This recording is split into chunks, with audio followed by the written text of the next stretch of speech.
Good morning, dear students. In our previous class, we have studied the different heterotrophic mode of nutrition in case of parasitic plant and insectivorous plants. In today's class, let us see the third type of nutrition.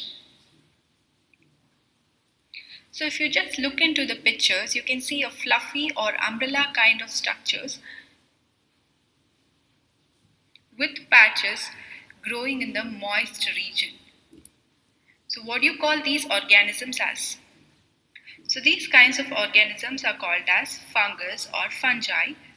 So these fungi, you usually see them growing more commonly during the rainy season.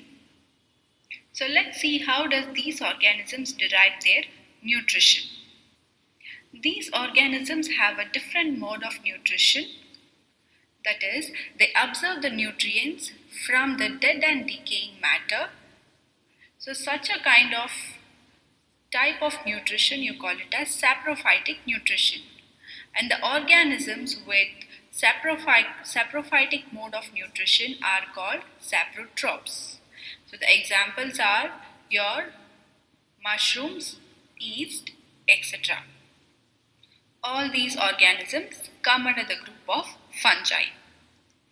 So how exactly do they derive the nutrition from the dead and decaying organic matter? So if you see the saprophytes, they usually seen growing on the dead and decaying matter. But how do they convert the dead and decaying matter into their food or the nutrition? So what do? These saprophytes, they secrete a kind of juices, you call them as digestive juices. So these digestive juices are capable of breaking down the dead and decaying debris and then convert them into a kind of solution. So with the help of digestive juices, they convert these dead and decaying debris into solution.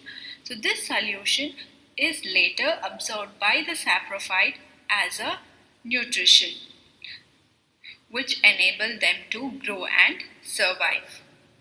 So the first picture, you would have noticed how the mushrooms were growing on the dead and decaying debris of your plant products, right? So another example for your fungi can be the bread mold. So bread mold is also a kind of fungus which usually grows on the rotten bread. When you keep the bread for a longer time, you could see a kind of blackish patches seen on the bread. So these blackish patches are nothing but a living organism, you call them as bread mold, which starts deriving the nutrition from the bread and starts growing.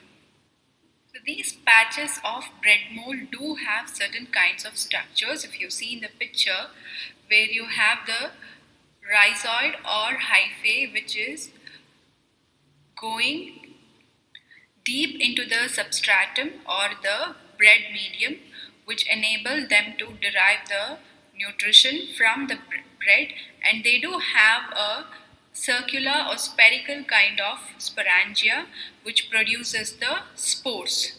So these spores are capable of dispersing through air, and once they find a wet and warm place, they just settle at that place and start growing again.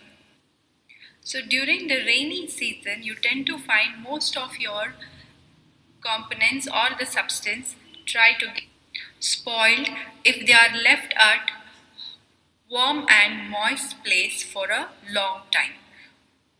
The reason is because due to this fungus which are capable of growing in the humid and warm places. So these fungus does not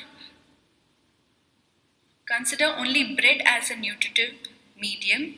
They do grow under different kinds of food articles and other substances like leather, your fruits and pickles, etc.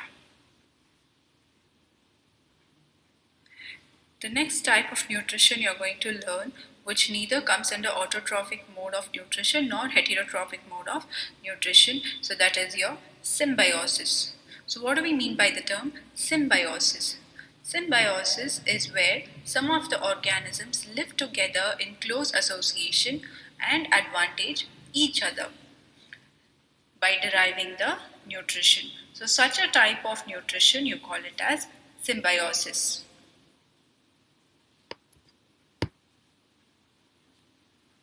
Under this you are going to study the two types of symbiotic organism, that is lichens and leguminous plant and rhizome. So let us see what are these kinds of organisms and how are they benefited by each other. So the first type of organisms you are going to see which lives under mutual benefit is lichens. So what are lichens? So lichens are organisms which are combined by two different types of organisms, namely fungus and alga. So these two organisms combine together to form an lichens. Now how are these lichens benefited by combining in such a way? So they are combining in such a way to carry out the symbiotic mode of nutrition. So how do they exactly obtain the nutrition? So in case of lichens, I said they are combined by algae and the fungus. So you know the major function of algae is to carry out the process of photosynthesis because they process the green pigment called chlorophyll. But in case of fungus, the fungus cannot carry out the process of photosynthesis. As I just told you, they derive the nutrition from the dead and decaying debris, which comes under the group of saprophytic nutrition. So algae comes under the group of heterotrophic mode of nutrition, and fungus comes under the group of saprophytic mode of nutrition. So when this algae and fungus live in symbiotic kind of relationship, what happens? So algae provide the food for the fungus by carrying out the process of photosynthesis. In case of fungus, they don't find any decaying matter or any dead debris for their nutrition. So what these fungus do, they derive the nutrition from the algae by providing them shelter and water. So as you know, because the fungus has a kind of structures, filamentous structures called hyphae, which enable them in absorbing water. In turn, the algae are benefited by receiving the water and fungus are benefited by receiving food from the algae. So such a kind of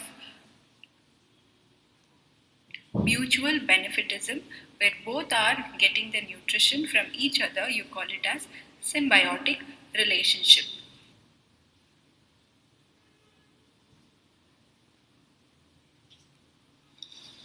Sorry children, the point to be noted, algae comes under the group of autotrophic mode of nutrition. Since I mentioned in the previous slide it's heterotrophic, it's not the heterotrophic. Algae comes under the group of autotrophic mode of nutrition. Thank you.